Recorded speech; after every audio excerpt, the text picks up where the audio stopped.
Soyez tous bénis, hein.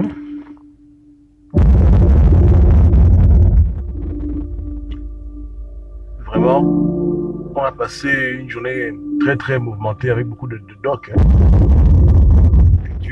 Et pitié du Gabon. Hein. Donc, donnez-moi juste 2 secondes. Asseyez-vous.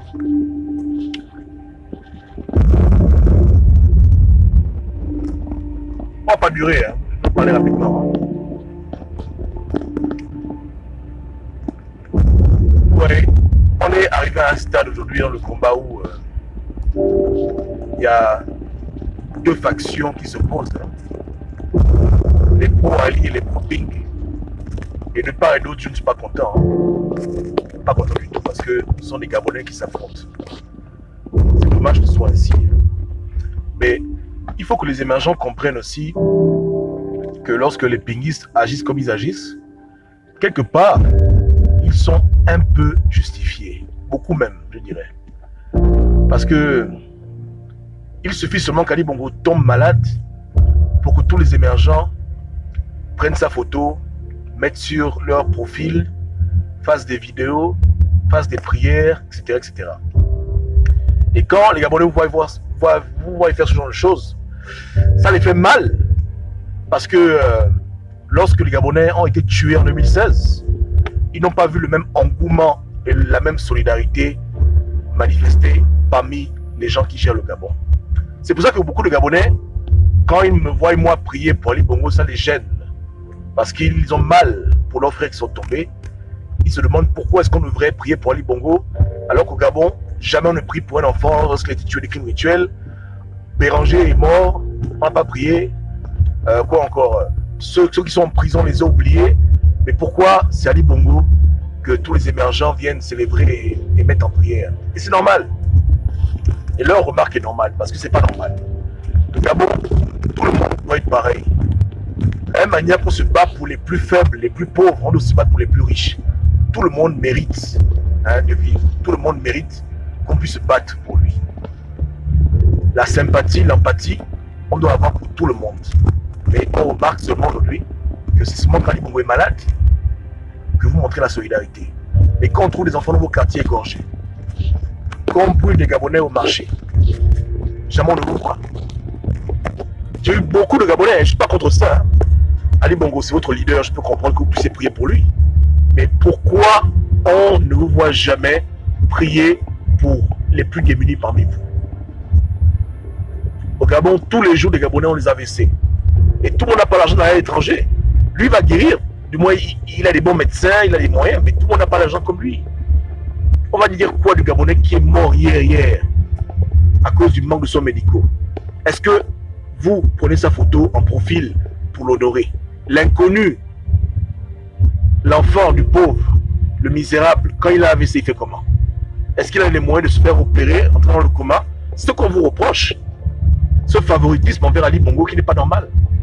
Parce qu'on remarque que vous n'avez pas l'amour pour tous les Gabonais, juste pour lui. Mais je vous comprends, parce que je vois aussi les pinguistes faire pareil. Mais c'est pas normal. Quand un Gabonais est malade, c'est tous les Gabonais qui sont malades. Quand un Gabonais a un AVC, c'est tous les Gabonais qui sont concernés. Quand ton frère Gabonais souffre dans son pays, tu ne peux pas être à l'aise, tu dois te sentir mal. La douleur de ton frère Gabonais, c'est ta douleur. Et il est grand temps qu'on arrête dans ce pays d'être dans les extrêmes. Ce qui se passe pour Ali Bongo, le soutien, les prières, on doit prier comme ça pour tous les Gabonais. Et se battre comme ça pour tous les Gabonais. Partout. Surtout pour ceux qui n'ont pas les moyens de pouvoir se faire soigner. Ceux qui sont démunis. Vous comprenez? On doit être solidaire de tous nos frères africains. Et ne pas tolérer qu'une seule âme périsse dans notre pays. Ce n'est pas normal. Donc, on doit traiter tout le monde pareil. Nos hommes politiques jouissent de faveurs que peu de gens parmi nous ont la chance d'avoir. Ils peuvent faire ce qu'ils veulent, on ne les critique pas. Et quand ils sont malades, tout le monde doit prier pour eux. Mais qui prie pour le pauvre? Qui prie pour le pauvre? Qui prie pour le pauvre? Qui prie pour le pauvre? Si Ali Bongo demain décède, il laisse sa fille beaucoup d'argent, elle sera forcément milliardaire, ses enfants n'ont pas de problème. Mais quand le pauvre, lui, décède d'AVC, il laisse quoi à ses enfants? Donc vous vous rendez compte que c'est les pauvres qui ont le plus à perdre dans cette histoire-là. Lui, il est milliardaire. Sa famille va le pleurer. Mais c'est pas comme s'ils vont manger le sable. Vous comprenez, non? Ils n'ont pas de problème. Ils vont pouvoir se débrouiller. Ils auront assez d'argent. Ils vont s'en sortir, ils n'ont pas de problème. Juste que le papa n'est plus là, c'est tout. Mais ils iront à l'école, leur vie continue. Mais quand le pauvre, lui, celui qui gagne par mois 20 000 francs CFA, il a l'AVC, donc il meurt parce qu'il n'y a pas de soins médicaux. Demain, là, il a laissé 5-6 enfants. Qui va prendre soin d'eux? Qui va prendre soin d'eux, cher émergent? Donc les Gabonais ont raison d'être en colère avec vous. Et voilà pourquoi ils refusent de prier pour Ali Bongo, parce qu'ils estiment que c'est de l'injustice. C'est de l'injustice. Et c'est dommage, parce qu'au Gabon, avec tout l'argent qu'on a eu, toutes les grâces qu'on a eues du ciel, on ne devait pas être en train de chercher où soigner nos parents. Et Ali Bongo lui-même ne devait même pas être à l'étranger. C'est au Gabon qu'on devait l'évacuer pour le faire soigner. Si un Français tombe au Gabon d'un AVC, la France va le rapatrier là-bas à Paris, dans les grands hôpitaux français pour qu'on le soigne. Et c'est une honte, un échec que nos leaders soient soignés dans les pays des Arabes. On les soigne loin de leur propre terre. Et beaucoup de gens, beaucoup même meurent loin de leur terre. C'est une honte. Omar Bongo, André Baobam et maintenant Ali Bongo, que cela vous fasse réfléchir. Quand on vous parle, vous émergents, vous pensez qu'on ne vous aime pas. Mais comment vous pouvez vous-même détruire votre propre pays? Faire du mal à votre propre population? Aujourd'hui, c'est qui souffre? Vous-même, vous souffrez? N'est-ce pas Ali Bongo et du G2, non? Le G2 aurait aimé le voir. Ceux qui le supportent auraient aimé être là près de lui. Mais est-ce que tout le monde peut prendre son billet d'avion pour voyager à Riyad? Est-ce que tout le monde a les moyens de faire ça? Donc voilà comment un leader et son peuple se trouvent séparés. Parce que dans un pays, on a refusé de penser au lendemain, d'aider la veuve, aider l'orphelin, aider le démuni. Les gens sont enrichis démesurément, ils ont tout négligé. Ça nous rattrape toujours. Tout le monde récolte le fruit de ses propres turpitudes. Tout le monde. Omar Bongo a récolté, Amo a récolté, Ali Bongo maintenant récolte. Le voici maintenant loin, à des milliers de kilomètres du Gabon, entre les mains des médecins qui ne connaissent pas, qui parlent une langue étrangère, l'arabe, en train d'essayer de combattre entre la vie et la mort. Loin de sa fille, loin de ses enfants, loin de ses parents, loin de son quartier, son village, loin de ses émergents, il est loin maintenant, séparé. N'est-ce pas là une punition divine? C'est déplorable. Hein? C'est déplorable. Et on parle de l'évacuer maintenant où? Au Maroc ou en Europe. Donc pour eux, toute l'Europe est développée. On n'ose même pas citer l'Afrique centrale. Et s'il trouve la mort, il trouvera la mort loin de son continent. Parce que vous dites qu'il n'est pas gabonais, ok.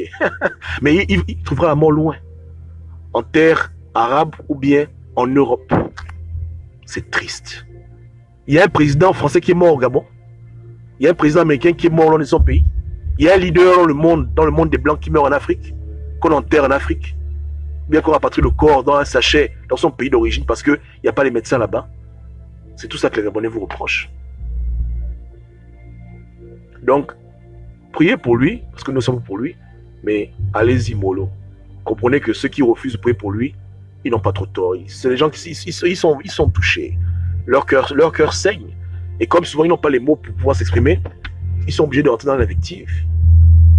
Parce qu'ils voient qu'au Gabon, personne ne se soucie de leur vie. Leur vie est éphémère. Ils ont des maladies comme vous les riches, comme vous les gens du pouvoir, mais sauf que pour eux c'est anonyme. Personne ne s'en souvient. Ça passe inaperçu. C'est seulement les statistiques. Dans un petit pays d'un million d'habitants, c'est déplorable. Il faut changer ça. Il faut changer. C'est triste, hein? La politique divise les gens. L'histoire du Gabon a fait qu'aujourd'hui on est divisé. Si aujourd'hui Macron tombe d'un AVC, toute la France va prier pour lui. Même l'extrême droite, Le Pen, tous ces gens-là, tous ces gens qui se chamaillent dans la politique, ils seront tous un pour prier pour que notre président puisse guérir. Mais au Gabon, ce n'est pas le cas. Et c'est en partie à cause de vous. Parce que quand les Gabonais pleuraient leurs frères en 2016, et même avant 2009, ils pleuraient seuls. Rares sont les émergents qui ont pleuré avec les Gabonais, qui ont tué les Gabonais dans les rues. Ils sont très peu. Beaucoup même ignoraient même que Gabon tuait. On voyait leurs posts, ils s'amusaient, leurs vacances aux États-Unis, leurs vacances au Canada, en Europe, en France, en Espagne, en Asie. Voilà ce qui occupait beaucoup d'émergents, pendant que les Gabonais pleuraient leurs frères et leurs sœurs. Est-ce que j'ai menti? Allez sur vos pages Facebook, allez en arrière, faites la recherche, archives 2016, et vous-même voyez, tu faisais quoi pendant les 3 jours où tes frères gabonais se faisaient tuer dans les rues de Libreville? Tu étais où? Tu faisais quoi? Ne va pas loin, hein? Va sur ta page Facebook et toi me regarde. Oh, constate, est-ce que tu étais concerné par la mort des Gabonais? De quoi est-ce que tu parlais? Quelles étaient tes discussions pendant ces 3 jours critiques? 31 août, 1er septembre, 2 septembre, jusqu'au 3 septembre, même jusqu'au 4 septembre. Qu'est-ce que tu faisais? Va voir toi-même ce que tu faisais et demande-toi si c'est normal. Même si on parle de 500 personnes, on a au moins 30 noms qu'on a pu vérifier. Est-ce que tu as porté le deuil pour tes frères ou tu t'en foutais? Maintenant, voilà pourquoi les gens sont surpris. Maintenant, Ali Bongo est malade, il n'est même pas mort. On te voit, tu es déjà endeuillé, tu changes ton profil, tu portes le noir. Quelqu'un n'est même pas mort. Mais les Gabonais qui sont morts, tu les as ignorés, non? Tu as fait comme si ce n'était rien du tout pour toi. Maintenant, aujourd'hui, tu t'étonnes que ces Gabonais aussi, leur famille, refusent de pleurer avec toi. N'est-ce pas? On récolte ce qu'on sème dans la vie. Dans émergent, il faut changer. Hein.